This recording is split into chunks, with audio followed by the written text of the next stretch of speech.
박지영 과 함께 자신의 것 신나게 만점을 받는 자신만만 국어. 안녕하세요, 4학년 친구들. 자, 박지영 과 함께하는 즐거운 국어 시간입니다. 여러분들 공부할 준비 다 됐나요? 자, 그렇다면 이제 오늘 선생님이랑 교과서 개념 찾기 시작해 보도록 할 건데요. 자, 오늘 10단원 감동을 표현해요 공부해 보도록 할 거예요. 자, 10단원은 얘들아 마지막 단원이죠. 그쵸? 자, 이렇게 공부를 하다 보니 그 단원을 공부하는 시간도 옵니다. 여러분들 왠지 이렇게 좀 뿌듯하지 않아요? 안 그래요? 아니야, 열심히 공부하는 친구들은 아마 뿌듯할 거야. 자, 그러면 10단원 감동을 표현해요. 어떻게, 어떤 방법들로 표현할 수 있는지, 자, 그럼 지금부터 한번 배워보도록 하자. 자, 먼저 이번 단원에 자, 핵심 용어 무엇이 나오는지 살펴볼까요? 영화에서 미확인 비행물체를 본 경험이 있어. 나는 꿈에서 직접 타본 적도 있어. 좋겠다. 꿈에서라도 좀 타봤으면 좋겠어. 자, 경험. 내가 이걸 본 경험이 있대요. 그러면 이 친구가 그래요. 겪었던 일이죠. 그쵸? 물론 꿈에서지만 역시 겪은 일이 되는 거고요. 자, 우리가 여기서 살펴볼 핵심 용어가 바로 경험이라는 말입니다. 자신이 실제로 해보거나 겪어본 또는 거기서 얻은 지식이나 기능. 자, 여러분들 실제로 해본 거. 자, 간단하게 얘기하면 겪어본 일. 이걸 뭐라 그래요? 경험이라고 하죠. 그래서 여러분들이 본 것, 들은 것, 자, 직접 한 것, 이런 것들이 모두 뭐가 될 수 있어요? 경험이 될 수 있어요. 자, 여러분들 한자어도 한번 봐두시고요. 자, 다음을 가볼까요? 이번에는요, 정말 감동적인 시라고 했는데 그 내용을 한번 볼까? 꼬르륵, 나는 배가 고프다. 정말 감동적인 시야. 내 시가 그렇게 감동적인가? 선생님도 의문이 들어. 이거 감동적이니? 배고플 때 보면 감동적일 수 있겠다. 자, 어쨌든 자, 지금 이 친구들이 나누는 대화 정말 재밌는데요. 여기서 우리가 살펴볼 핵심 용어 바로 감동이라는 말이에요. 감동이 뭘까, 얘들아? 크게 느껴 마음이 움직이면 감동이라 그래요. 그러니까 감동을 쉽게 얘기하면 마음이 움직이는 거야. 근데 여러분들 아무 때나 감동을 느낀다라고 표현하지 않죠. 그러니까 뭔가 마음에 큰 울림을 받았을 때. 그러니까 뭐 굉장히 슬프고 굉장히 기쁘고 아니면 굉장히 큰 깨달음을 얻고 이렇게 해서 여러분들한테 뭔가 마음속에 큰 울림을 준다면 우리가 그때 감동적이다라는 표현을 쓸 수 있는 겁니다. 자, 느낄 감에 움직일 동자니까 감동이라는 낱말의 뜻 대강 짐작이 되죠? 자, 이렇게 해서 핵심 용어 살펴봤고요. 이제 본격적인 개념으로 들어가 보도록 하자. 우선 첫 번째, 시를 읽고 생각이나 느낌을 나타내는 방법. 자, 여러분들 시를 읽고 나서 여러분들이 가진 생각이나 느낌 어떻게 나타낼 수 있어요? 우선 시의 내용과 관련된 경험을 떠올려 보면 좋아요. 얘들아, 경험. 우리 국어 공부할 때 정말 많이 나오는 말 중에 하나가 바로 경험이라는 말이에요. 여러분들이 글을 읽을 때 물론 의식적으로 생각하면서 내 경험을 한번 적용해봐야지, 내 경험하고 한번 견줘봐야지 이런 생각을 하고 글을 읽는 친구들도 있겠지만 의식적으로 그런 생각을 하지 않더라도 내가 뭐 글을 읽다 보면 뭐 예를 들어서 시를 읽었다 혹은 이야기를 읽었다 비슷한 상황이나 비슷한 감정이 나오면요. 나도 모르게 내가 했던 경험을 떠올리게 돼요. 그게 다 일반적으로 그래, 사람들이. 그래서 여러분들이 많은 경험을 해두면 여러분들이 이렇게 국어 공부를 할 때도 도움이 되는 건데요. 그 경험이라는 것은 직접 여러분들이 해본, 몸으로 겪어본 것들도 되겠지만 여러분들이 글을 읽어서 알게 된 간접 경험도 포함할 수 있는 거기 때문에 여러분들 많은 걸 보고 듣고 또 많은 걸 직접 해보고 또 많은 글들을 읽어두면 그것들이 다 여러분들의 재산이 돼서 물론 돈은 아니죠. 돈은 아니지만 여러분들의 어떤 그 바탕, 여러분들을 이루는 힘이 될 거예요. 그래서 그게 다시 다른 글을 읽을 때, 다른 작품을 읽을 때 좋은 경험으로 작용할 수가 있어요. 자, 그래서 여러분들 경험을 떠올리는 거 잊지 마시고요. 경험은 그만큼 나에게 소중한 거라는 것도 꼭 기억해 두세요. 자, 그리고 시의 표현이 무엇을 빗대어 표현하는지 이것도 한번 생각해 보세요. 시에는요, 빗대어 나타내는 표현이 되게 많이 나오거든요. 자, 그래서 여러분들 그 빗댄 표현이 뭘 나타내는지도 생각해 보시고, 자, 그 다음 여러분들도 이 시에서 여러분들이 느낀 생각이나 어떤 감정, 감동 뭐 이런 것들을 또 어디에 빗대서 표현할 수 있을지를 생각해 보시는 것도 좋은 방법이에요. 자, 다음 시를 경험에 비춰보거나 빗대어 표현한 것을 바탕으로 생각하여 자, 시에 숨어있는 뜻을 알아봅니다 라고 했는데요. 시는요, 말하고자 하는 바를 그대로 다 드러내서 나타내기보다는 좀 숨겨서 표현하는 경우가 많아요. 그렇기 때문에 여러분들이 시를 읽을 때는요, 드러나 있는 것만 보지 말고 그 드러나 있는 표현 속에 숨겨서 나타내고자 하는 진짜 의미가 무엇인지를 잘 한번 생각해 보셔야 돼요. 그래서 시를 읽는 건 이야기를 읽을 때보다 어쩔 때는 어때요? 좀 더 어렵게 느껴지기도 합니다. 그쵸? 아마 그런 생각해 본 친구들 많을 거예요. 이 시는 도대체 뭘 말하고자 하는지 잘 모르겠다. 왜냐하면 다 드러내서 보여주는 게 아니라 숨겨서 표현하는 것들이 있기 때문에 그걸 잘 찾아내는 게 여러분들이 시를 읽는 어때요? 해결, 열쇠가 되는 거겠죠. 그쵸? 자, 그러면 이제요, 우리 개념 1과 관련해서 우리 한번 예를 보도록 할 건데요. 여러분들 이 단원에서 작은 것이라는 시를 배우게 될 거예요. 이걸 읽고 나서 생각이나 느낌을 한번 나타내 보는 건데, 봐봐. 마당이 좁아도 나무 키워놓으면 새가 오고 매미 오고 바람이 오고, 이런 내용을 읽었다. 그러면 이제 여러분들이 이걸 읽고 나서 생각이나 느낌을 한번 나타내 보는 거야. 이 내용과 관련해서 어떤 걸 한번 표현해 보면 좋을까 그랬더니 이런 생각이 떠오르는 거야. 자, 사람을 빗대어서 한번 표현해 볼까? 작은 마당이고 우리 할아버지 같다. 마당에 새, 매미, 바람이 찾아오듯이 우리가 찾아뵈면 반갑게 맞아주시는 할아버지의 모습 같다. 이런 생각을 해보는 거죠. 그러니까 여기서 말하는 작은 것, 자, 마당이 좁아도요, 나무 키워놓으면 이런 게 다 찾아오는 거잖아. 새도 오고 매미도 오고, 그쵸? 근데 이런 시의 내용을 쭉 읽어보니까 꼭 이렇게 내가 가면 반갑게 맞아주시던 할아버지의 모습이 떠오르는 거야.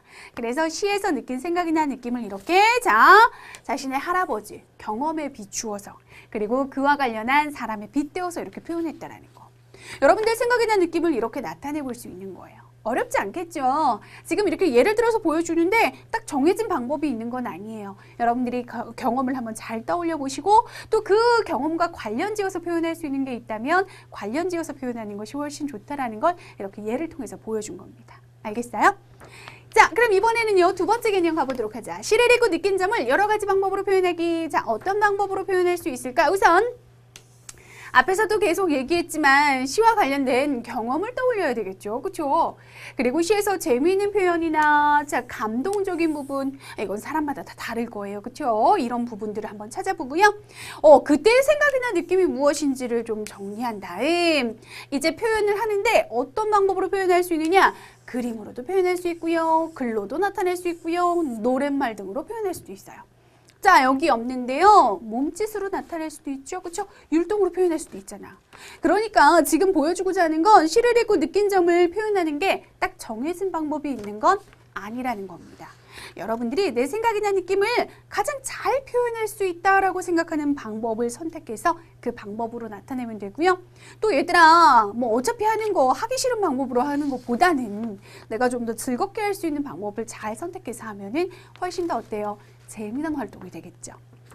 자, 그럼 이제요, 예를 한번 볼게요. 여러분들 배우게 되는 시, 바다라는 시가 있어요. 이 바다를 읽고 느낀 점을 여러 가지 방법으로 한번 표현해 본 건데요. 어떤 방법으로 표현했는지 우리 한번 확인해 보자. 바다는 아빠처럼 못하는 게 없습니다.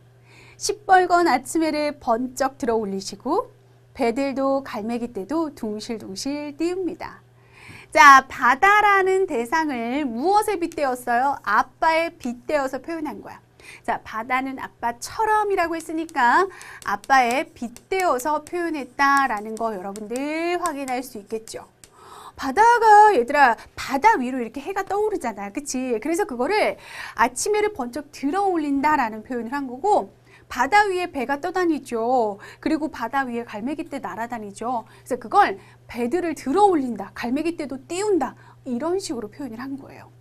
자, 해를 들어 올리고 배도 띄우고 갈매기도 띄우는 이야 정말 바다는 아빠처럼 못하는 게 없네요. 자, 지금 여기 보면 이 시에는 아빠를 못하는 게 없는 대상으로 여긴다라는 느낌이 어때요? 시를 통해서 드러나죠? 그랬기 때문에 바다를 아빠에 빗대어서 나타냈을 건데요. 자, 여러분들 이 시를 읽고 느낀 점 이렇게 표현해봤어요. 노랫말로 표현해봤습니다. 아빠와 지난 여름 바다에 갔죠. 나는야 튜브 타고 파도를 타다 파도에 휩쓸려서 허우적댈 때 아빠가 나를 번쩍 구해주셨죠. 뭐 이런 식으로. 아무래도 노랫말로 표현하기 위해서는 뭔가 이렇게 운율감이 느껴지도록 표현해야 된다는 거 여러분들도 잘 알고 있을 겁니다. 자, 여러분들 이거는 하나의 예로 보여준 거예요. 이렇게 노랫말로도 표현할 수 있구나. 자, 여러분들 그림으로 표현하고 싶은 친구 있어요? 이거는 정말 하나의 어떤 그림 같은 장면이 떠올라요. 그쵸? 막 바다 위로 해가 떠오르고 배도 떠있고 갈매기 떼도 막 날아다니는 이런 장면. 여러분들이 또 특별히 아빠와 관련지어서 어때요? 경험했던 것들 적용시켜서 그 그림으로 나타내면 좋을 것 같아요. 자, 단순히 시의 내용을 그대로 옮기는 게 아니라요. 그 시의 내용과 관련한 여러분들의 생각이나 느낌을 표현하는 거니까 그 생각이나 느낌이 잘 드러나게 그림으로 혹은 노랫말로 혹은 몸짓으로 혹은 일반적인 글로 여러분들이 잘 나타내서 표현할 수 있으면 좋을 것 같습니다. 자, 이번에는요, 개념 3으로 가보자. 이야기를 읽고 표현이도에 알맞은 문장을 사용하여 느낀 점 쓰기. 자, 여러분들 이야기를 읽고 여러분들의 느낀 점을 표현할 때 표현이도에 알맞은 문장을 사용할 수 있어야 되겠죠? 자, 우선 이야기의 내용을 파악하기 위하여 인물, 사건, 배경이 무엇인지 생각을 해봅니다. 자, 이야기를 이루는 3요소, 인물, 사건, 배경 잊지 마세요. 중요해요. 이야기를 구성하는 요소다라고 해서 이야기 구성 요소라고 하고요. 이야기를 구성하는 3가지 요소다라고 해서 3요소 이렇게도 얘기합니다. 자, 인물, 사건, 배경을 한번 잘 파악해 보시는 게 먼저고요. 그 다음 무엇에 빗댄 것인지 생각하면서 숨어있는 뜻을 한번 찾아보고요.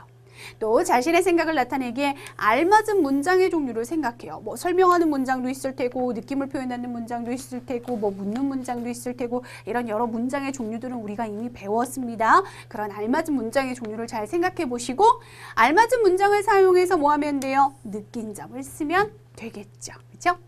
자, 이렇게 해서 이제 여러분들이 알맞은 문장을 사용해서 느낀 점을 표현해 보는 건데요. 한번 예를 보도록 하자. 자, 멀리 가는 향기 여러분들이 읽게 될 건데요. 이 글을 읽고 표현이도에 알맞은 문장을 사용하여 느낀 점을 써보는 건데요. 여러분들 호진이의 그 느낀 점을 한번 우리 예로 쭉 한번 그냥 훑어보자. 멀리 가는 향기가 나는 꽃은 스스로 아름다움을 자랑하지 않고 숨어서 최선을 다하는 사람이다. 아, 멀리 가는 향기가 나는 꽃, 숨어서 최선을 다하는 사람이라고 이렇게 그 숨어있는 뜻을 파악했네. 우리 주변에 그런 사람이 또 어디에 있을까? 자, 이제 경험과 관련지어서 생각해 보는 거예요. 나는 우리 이웃집 아저씨를 소개하고 싶다. 우리 이웃집 아저씨 자신의 경험과 관련 있는 거잖아요. 며칠 전 골목을 지나갈 때 일이다. 우와, 정말 골목이 깨끗하구나. 골목은 쓰레기 조각 하나 없이 깨끗하였다. 뭐 쭉 내용은 나머지 더 이어서 가겠죠. 이런 식으로 여러분들도 자, 이야기 속에 담겨있는 어떤 숨어있는 뜻이 무엇인지 잘 한번 생각해보고 빗댄 표현이 있다면 그게 무엇일지 잘 한번 생각해 보시고요. 자, 그리고 그 생각이나 느낌을 표현할 때 자신의 경험도 적용시켜 보시고요. 이렇게 하면은 좋은 글을 쓸 수가 있어요. 그러니까 자신의 느낀 점을 좋은 글로 표현할 수가 있다고요. 자, 얘들아, 우리 이와 관련해서 궁금와이 하나 더 보도록 할 건데요. 자, 멀리 가는 향기를 읽고 느낀 점 어떻게 써야 할지 고민되세요? 자, 표현이도에 알맞은 문장 사용해서 쓰면 된다라는 거예요. 여러분들 뭐든지 어떻게 하지? 나 못할 것 같아. 이런 생각을 먼저 하면은요, 할 수 있는 것이 하나도 없습니다. 자, 어떻게 쓸까 생각을 해보고 이런 방향으로 써야 되겠다라고 정해졌으면 두려움 갖지 말고 우리 지금 본 것처럼 여러분들이 표현하고 싶은 의도에 알맞은 문장을 잘 골라서 좀 자신감을 가지고 표현할 수 있으면 좋을 것 같아요.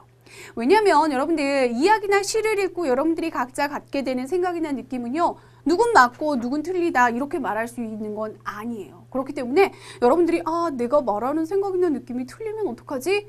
라고 자신감이 없어 하면 그걸 표현할 수가 없어요.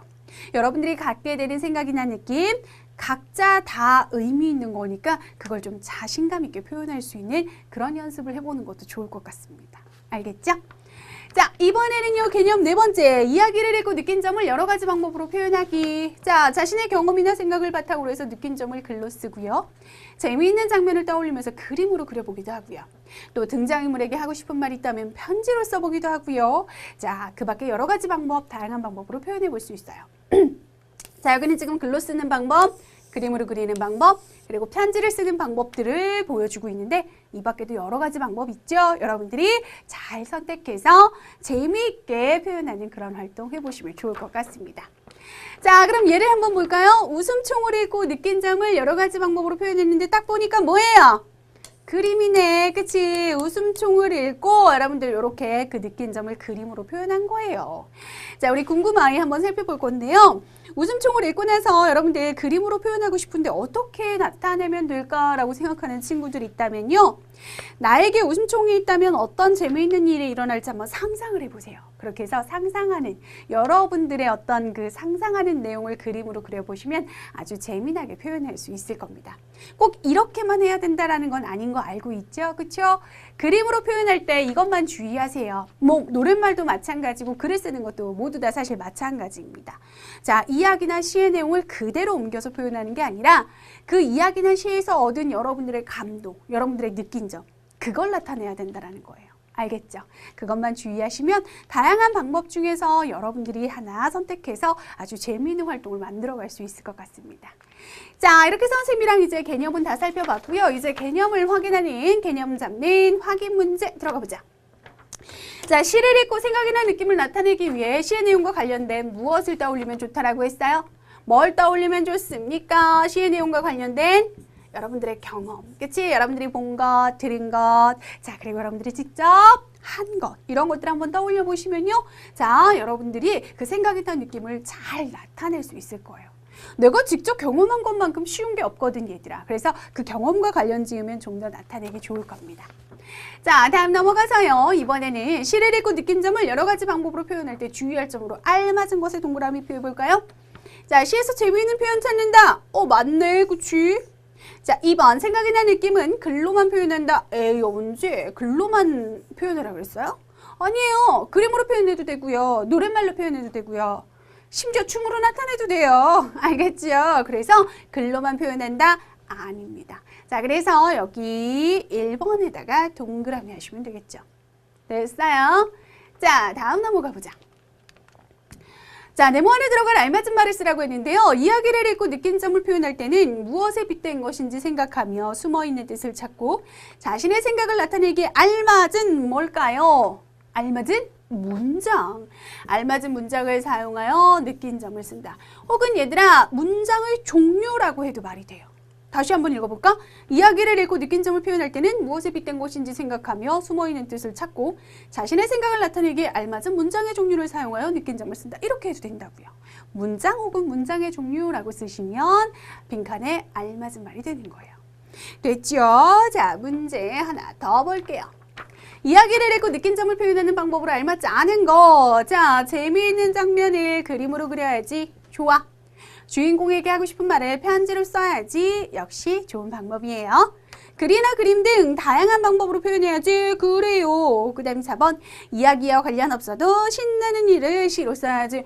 관련 없는 걸 왜 써? 이야기를 읽고 나서 그 생각이나 느낌을 시로 표현해 볼 수도 있거든? 근데 관련이 있어야 돼. 관련 있는 걸 써야 그것과 관련된 생각이나 느낌이 되는 거지.